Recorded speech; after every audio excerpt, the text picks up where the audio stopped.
Hello everyone, welcome back to Xylem learning. It's me Anuragna, നിങ്ങളുടെ സ്വന്തം Anu miss ആണ്. അപ്പൊ എന്റെ മക്കൾ എല്ലാവരും പഠിച്ചുകൊണ്ടിരിക്കുന്ന ഇപ്പോഴത്തെ ചാപ്റ്റർ ആണ് പ്ലേയിങ് വിത്ത് കൺസ്ട്രക്ഷൻസ് അല്ലെ. അപ്പൊ ഈ ഒരു ചാപ്റ്ററിൽ നിങ്ങൾക്ക് അറിയാം മൊത്തം കൺസ്ട്രക്ട് ചെയ്യാനാണ്. നമ്മൾ മാത്തമാറ്റിക്കലി പറയുവാണെങ്കിൽ സ്ക്വയറിനെയും അതേപോലെ തന്നെ റെക്ടാംഗിളിനെയും ഒക്കെ നിങ്ങൾക്ക് വരയ്ക്കാൻ കൃത്യമായിട്ടുള്ള അളവിൽ തന്നെ വരയ്ക്കാനുള്ള ഒരു ചാപ്റ്റർ. അപ്പൊ നിങ്ങൾ അതൊക്കെ വരയ്ക്കാൻ അറിയുന്ന ആൾക്കാരായിരിക്കും. അപ്പൊ മക്കളെ എല്ലാവരും ചിലപ്പോൾ വരയ്ക്കുന്ന സമയത്ത് അല്ലെ എന്തെങ്കിലും ഒരു അളവിലൊക്കെ വ്യത്യാസങ്ങൾ വന്നേക്കാം. അല്ലെങ്കിൽ ചില സമയം നിങ്ങൾ വിചാരിക്കും ഇത് കുത്തനെ കറക്റ്റ് എങ്ങനെ നമ്മളെ ഓരോ ലൈൻസുകൾ കുത്തനെ വരയ്ക്കുക, അത് എത്ര ഡിഗ്രിയിലായിരിക്കും വരയ്ക്കേണ്ടി വരിക, ഇത്തരത്തിലുള്ള സംശയങ്ങളൊക്കെ ഈ ഒരു ചാപ്റ്ററിലെ കൺസ്ട്രക്ഷനിലൂടെ നിങ്ങൾക്ക് എന്ത് ചെയ്യും മാറും. അതിലുള്ള ആദ്യത്തെ ചോദ്യം ഇതാണ്. സിമ്പിൾ ആയിട്ട് വരയ്ക്കാൻ പറ്റുന്ന ഒരു കാര്യമാണ് ഇവിടെയുള്ള സ്ക്വയർ. അപ്പൊ അവിടെയുള്ള ഒരു സ്ക്വയറിന്റെ അകത്ത് നമുക്ക് എന്ത് ചെയ്യണം? സ്ക്വയറിന്റെ പ്രത്യേകത എന്താ? 4 സൈഡും ഈക്വൽ ആയിരിക്കും അല്ലെ. ഇതിൽ 4 സൈഡും എത്രയാണ്? 6 സെന്റിമീറ്റർ ആണ്. കൂടാതെ അതിന്റെ ഓരോ ആംഗിളും എത്രയായിരിക്കും വരിക? 90 ഡിഗ്രി. അപ്പൊ ഇതെങ്ങനെ വരയ്ക്കാം എന്നുള്ളതാണ് ഞാൻ പറയുന്നത്. വേഗം എന്റെ മക്കളൊന്ന് ശ്രദ്ധിക്കാം. സോ എന്റെ മക്കൾ ആദ്യം ഒന്ന് സ്കെയിൽ എടുത്തിട്ട് അതിൽ 6 സെന്റിമീറ്ററിലെ നമ്മൾക്ക് സൈഡുകൾ തന്നത്. അപ്പൊ നിങ്ങൾക്ക് എന്റെ കൂടെ തന്നെ ഒന്ന് വരയ്ക്കാൻ വേണ്ടിയിട്ട് ശ്രമിക്കുക. നിങ്ങൾക്ക് അറിയുന്ന കാര്യമായിരിക്കും.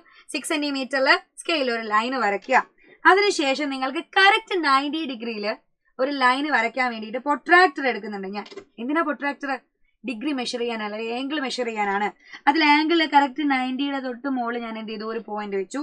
നേരെ ഓപ്പോസിറ്റ് ഭാഗത്തും എന്ത് ചെയ്തു? കൊണ്ടുവച്ചു. അവിടെ എന്ത് ചെയ്തു? കറക്റ്റ് 90യിൽ ഒരു ഡോട്ട് ഇട്ടു. എന്നിട്ട് എന്ത് ചെയ്യുക? സ്കെയിൽ യൂസ് ചെയ്തിട്ട് എന്റെ മക്കള് സ്ട്രെയിറ്റ് ആയിട്ട് കേട്ടോ, സ്ട്രെയിറ്റ് ആയിട്ട് നീട്ടി വരച്ചേക്കുക. ഓക്കെ അല്ലേടാ? അതിനുശേഷം 6 സെന്റിമീറ്റർ തന്നെ കേട്ടോ, കറക്റ്റ് അളവിൽ തന്നെ എന്ത് ചെയ്യണം? മുകളിലേക്കും നിങ്ങൾ മെഷർ ചെയ്യണം. അപ്പൊ മുകളിലേക്ക് നിങ്ങൾ എന്ത് ചെയ്യുക? കറക്റ്റ് 6 സെന്റിമീറ്ററിൽ ഒരു ലൈന് വരച്ചു കൊടുത്താൽ മതി. അപ്പൊ ലൈന് വരയ്ക്കണമെന്ന് നിർബന്ധമൊന്നുമില്ല. മക്കൾ എന്ത് ചെയ്യുക? സ്കെയിലിൽ അടയാളപ്പെടുത്തിയാലും മതി 6 സെന്റിമീറ്റർ. അതേപോലെ ഓപ്പോസിറ്റ് സൈഡിലും എത്ര വേണം? ഇടാ 6 സെന്റിമീറ്ററിൽ ഒരു ലൈന് വേണം. ഓക്കെ, ഞാൻ വരയ്ക്കുമ്പോൾ ഏകദേശം നിങ്ങൾക്ക് അവിടെ കാര്യങ്ങൾ മനസ്സിലാവുന്നുണ്ടാവും. അപ്പൊ അതുപോലെ തന്നെ നിങ്ങൾ എന്ത് ചെയ്യുക? വരയ്ക്കാൻ വേണ്ടിയിട്ട് ശ്രമിക്കുക. ഓക്കെ അല്ലേടാ? എന്നിട്ട് എന്ത് ചെയ്യുക? നേരെ സ്ട്രെയിറ്റ് ആയിട്ട് മുകളിലുള്ള സൈഡൂടെ കൂട്ടി യോജിപ്പിച്ചു കഴിഞ്ഞാൽ നമുക്ക് എന്ത് കിട്ടിയിട്ടുണ്ടാവും? യെസ്, നമ്മളുടെ ആരെ കിട്ടി?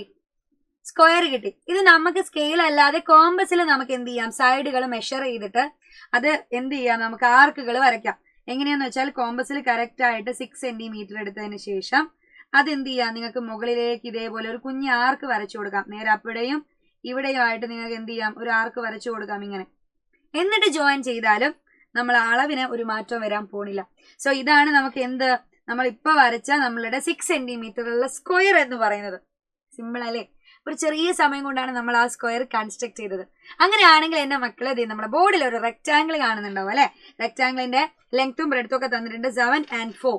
അതില് എത്ര ഡിഗ്രിയാ വരിക? അതിലും 90 ഡിഗ്രി തന്നെ കൃത്യം വരും. അപ്പൊ എന്റെ മക്കൾ എന്ത് ചെയ്യുക?